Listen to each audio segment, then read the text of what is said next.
Hey, what's up? This is Nick Cerlia of City Awake, and you're listening to Undergroundopolis.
Welcome to Undergroundopolis, everybody.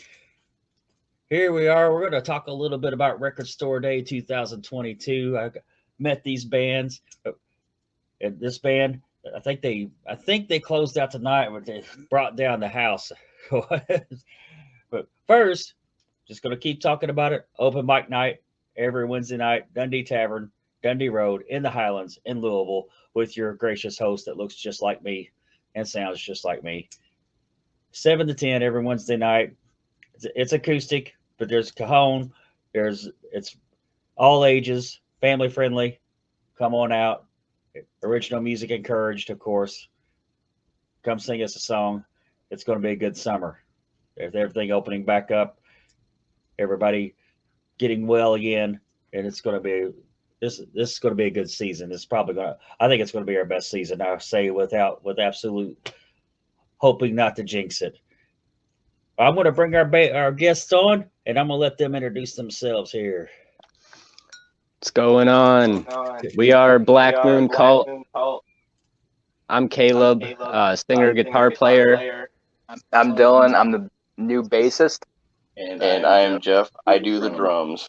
If you guys could narrow down someone you saw on stage, someone you saw on TV or whatever, and you say, you know what, I want to do that. I want to rock.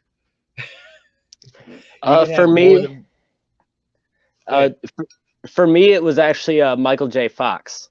It was actually Michael J. Fox, and it was in this movie right here, Back to the Future. That opening scene, man, where Marty McFly hit that note and just like blew him back with the speakers. I saw that, and I was like, that's what I want to do.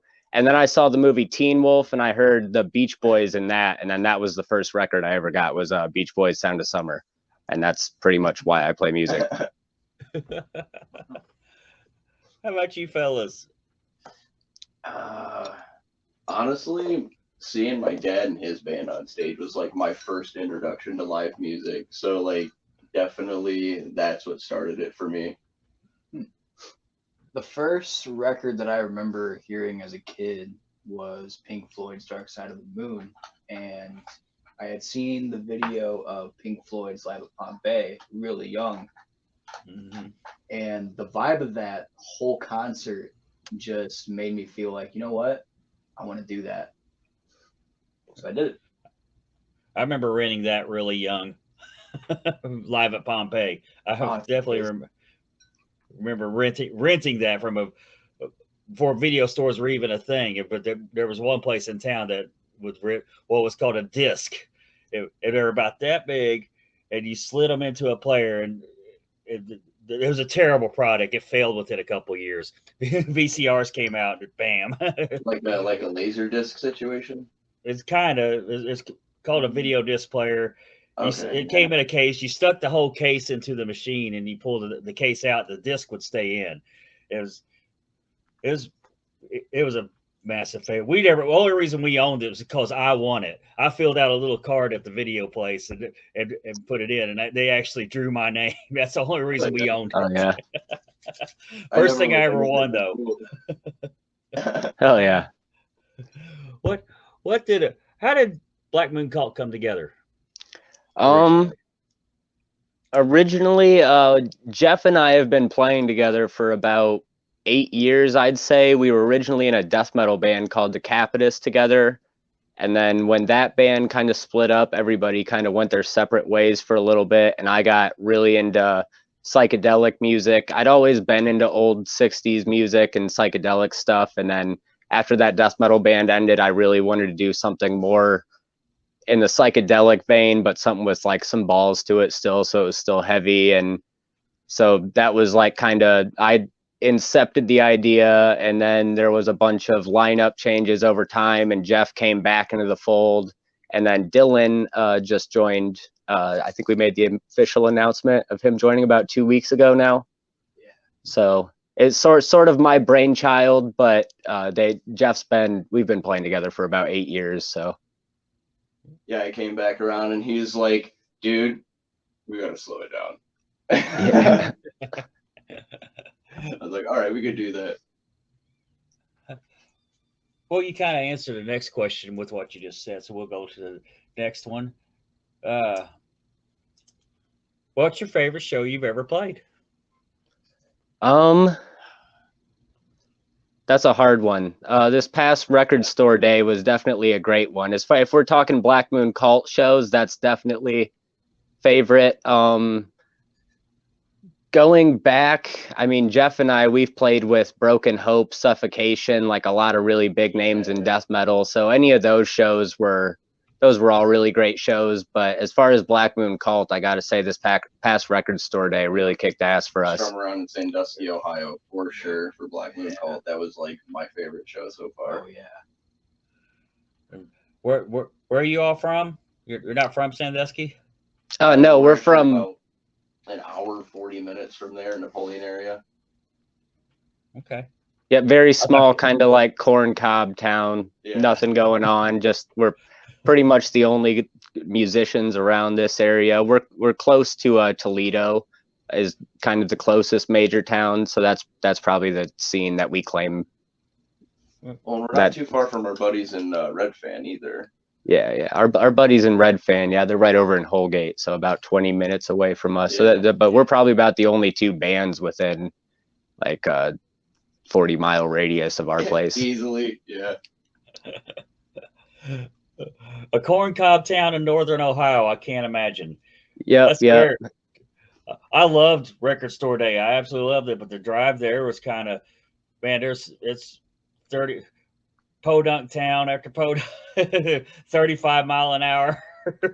We actually had a great drive there. It's only about an hour and a half drive for us, so it's not too bad of a drive whenever Like a day trip. whenever we make it up there. But on the record store day in particular, on our way there, we noticed there was a petting zoo just right along the highway. So we of course had to like do a U-turn, turn back, go to that petting zoo, and we got to feed kangaroos and ostriches and baby goats, and that was so soft. Kangaroo is probably the softest animal Dude, that I've ever they are. felt. They totally are. And that was a great experience on top of all the other Children amazing too, happenings man. of record store day. Such a cool guy that kangaroo was. Plus, we seen a death metal goat.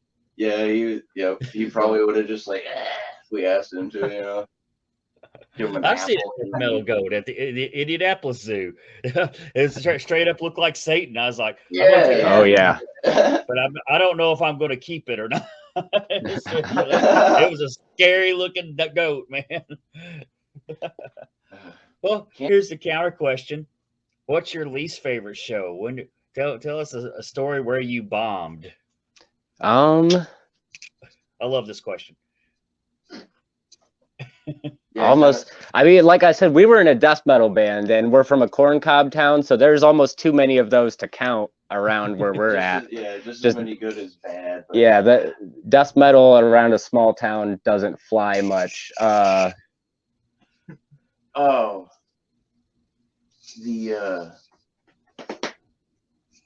talent show, does that count? There was a talent show we played here in our hometown, and we lost to a girl that did some Christian poetry. Yeah. So Yeah, we come. That was maybe. by Slayer, Yeah. dude. We killed it too. And and then like second place was some girl slapping on a piano to a Lord song. I was like, Oh, that's kind of ironic. Yeah, we didn't even place. Yeah. No, got beat by Oasis too. Awful. I had some gear stolen at a show in Michigan, and that sucked a lot. That's pretty bad. That sucked a lot. Yeah, Yeah. Were you playing Detroit? It was Ypsilanti.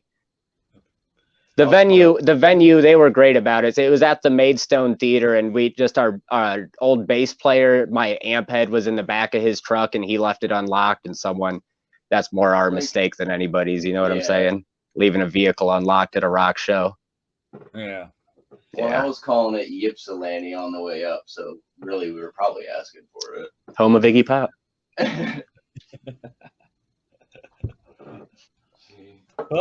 Well, what is your favorite song, Black Moon Cult song, to perform live, and why? We're getting into tougher questions. It might be different for each of us.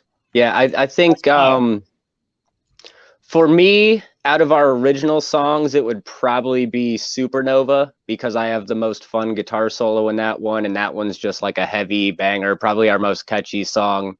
But in the whole set list, we do a cover of Pentagram's Forever My Queen, and that's always a great fun time to play that one. So it's definitely a tie between those two. Yeah, okay, maybe my answer's not that different at all. Yeah, mine's Supernova too. Supernova. All right. Supernova. That's my favorite one in general. Let's see. Would you say you preferred the studio or the stage? See, what we're getting ready to do is like try to bring the stage into the studio anyway by doing a live off the floor, kind of just doing the rhythm section live off the floor. And, I'd say we're definitely a live band. Yeah, so when we go into the studio here in about a month, we're doing the whole record live except for the vocals and the guitar solos. So it's going to be a very live sounding record, because that's how we think rock and roll should sound. Yep. So yeah, live band. Are you a smoker or a past smoker? Then you know how tough it is to quit. Having nothing to do with your hands, constantly jonesing for that cigarette or vape. That's why you got to check out Fume. Fume is the natural inhaler designed for a better, safer, and natural way to quit cigarettes. It's a no smoke, no vape, and no nicotine replacement for the hand-to-mouth habit of smoking. Fume handcrafts wooden inhalers and uses cores infused with plant oil studied to curb cravings. They have flavors like peppermint and conker with minty notes to stimulate menthol cigarettes, and other flavors like cozy chai, lemon berry bliss for a sweeter experience. And all of their flavors are 100% natural, no harmful chemicals, no artificial flavors, and absolutely no nicotine. They also have that minty throat hit that everybody likes. Quitting is tough, but Fume can really help. They've got thousands of 5-star reviews from smokers who have tried it. Everything else that this worked. Since there is no smoke or vapor cloud, you can use Fume anywhere, and there's nothing they can do about it. For somebody like me that flies all the time, and being able to use Fume in the air and in the airport is a huge difference maker. Whether you're a smoker or an ex-smoker who still struggles with cravings, Fume is the perfect tool for you. Head to breathefume.com and use the promo code ROB to save 10% off your entire order. That's 10% off your entire order when you head to breathefum.com and use the promo code ROB. That's me.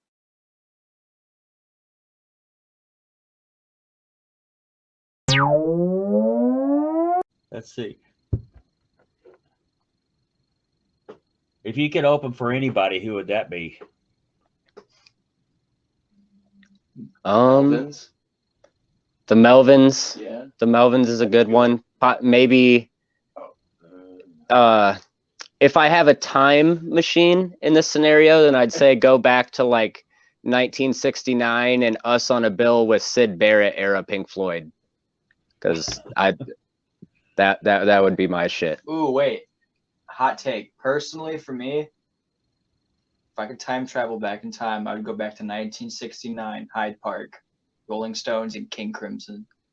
That'd be if we were on that bill. That'd be cool. Yeah. 500,000 people. But I'd say bands that are active right now, I'd say that probably the Melvins. Yeah, Probably the definitely. Melvins. You're not the first person to say Syd Barrett, Pink Floyd era on this show. That's Good like, answer. Oh yeah. if there's two bands that like influence Black Moon Cult the most, it is Black Sabbath and Pink Floyd.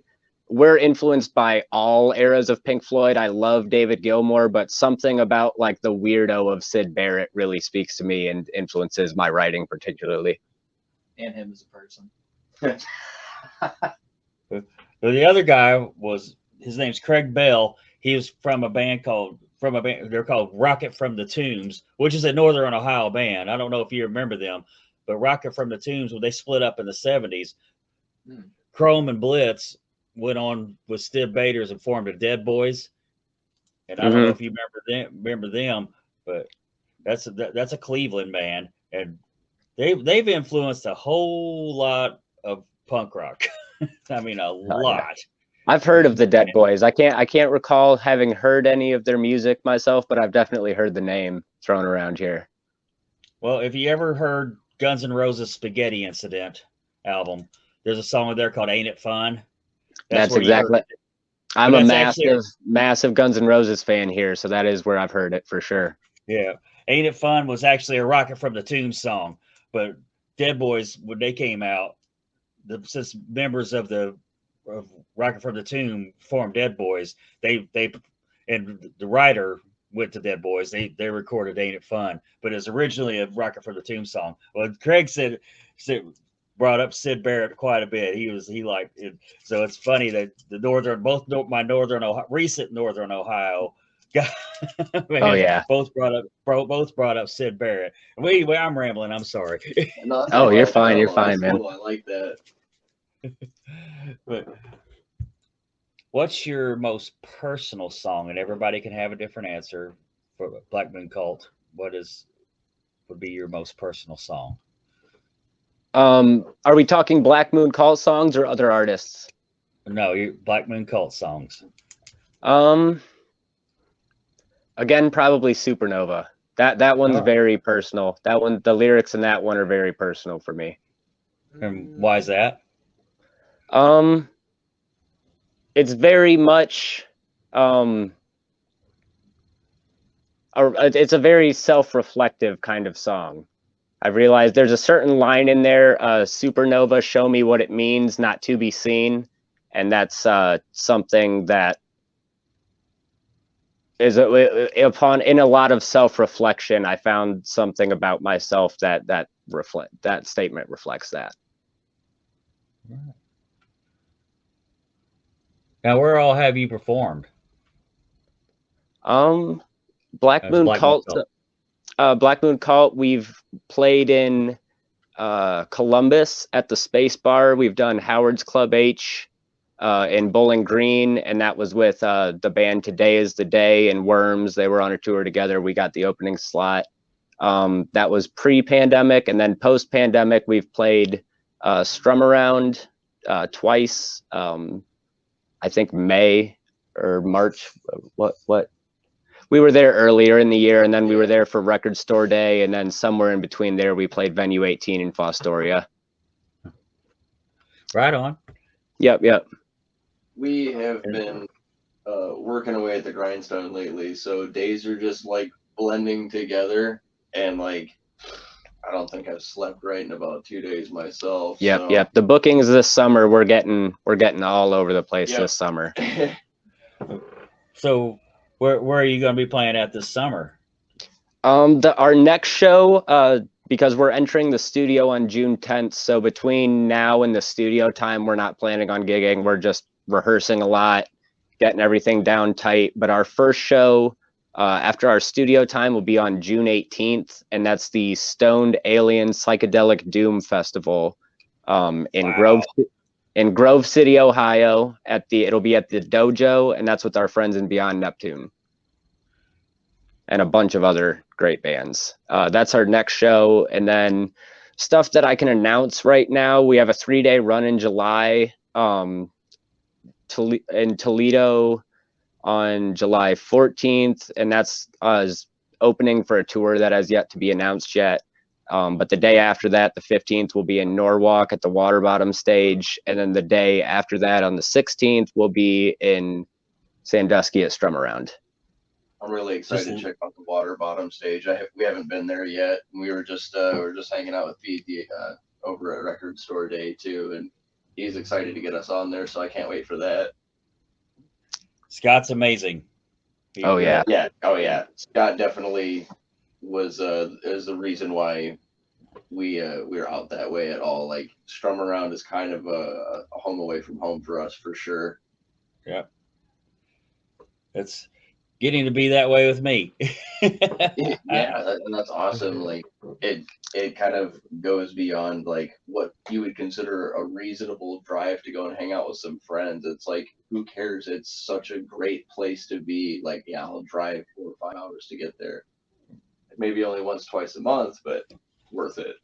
Right.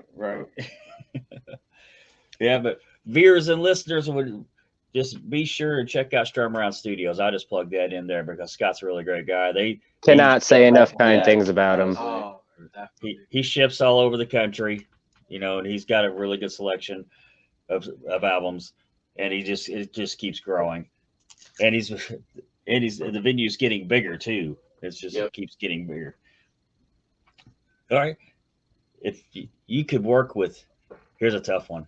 If you could work with any producer, who would that be? Steve Albini. Most popular answer. Second most popular. So now when it comes to names of producers, unfortunately, like most people, I'm not super keen on them. So what has he done? Nirvana, In Utero. Okay. Like, yeah, too many things to list, really. Yeah, he's done a lot. Yeah. Maybe Will Putney. Who's that? He's produced for like a bunch of like hardcore and metalcore bands. I'm more of like an emo kid, but he's produced for like Knock Loose and do the hair stuff flip. like that. Prove it. Do the hair flip. Nobody. Yeah. I've yet to have the first guest say Alan Parsons, and I've always like, yep. Say Alan Parsons. Steve Albini and Butch Vig are probably the top two. Of course, everybody. Cool. Huh? Jeff Lynne would be pretty cool. Yeah, that would be cool. Absolutely. I could use a couple Anvil hits on a song, Yeah. Bring Phil Spector back from the grave. Yeah. What? Ooh. Tough take. Well, it could have been dead or alive. Right. A lot of people say Quincy Jones. It could have been dead or alive. I think Phil Spector back in the 60s, I think that'd be a pretty amazing sounding record. Yeah. Oh, yeah. Yeah. And I think another popular one is, I can't think of his name. He produced George the first Martin. That's a good one. He produced the first Tom Petty album, and he stole all their money, but he made a great record. Someone in the music business stealing the band, robbing the band. Who ever would have thought?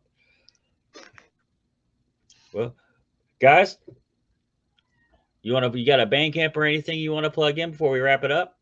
Not at the moment, not till we have no music right now. So we'll have that once the album comes out.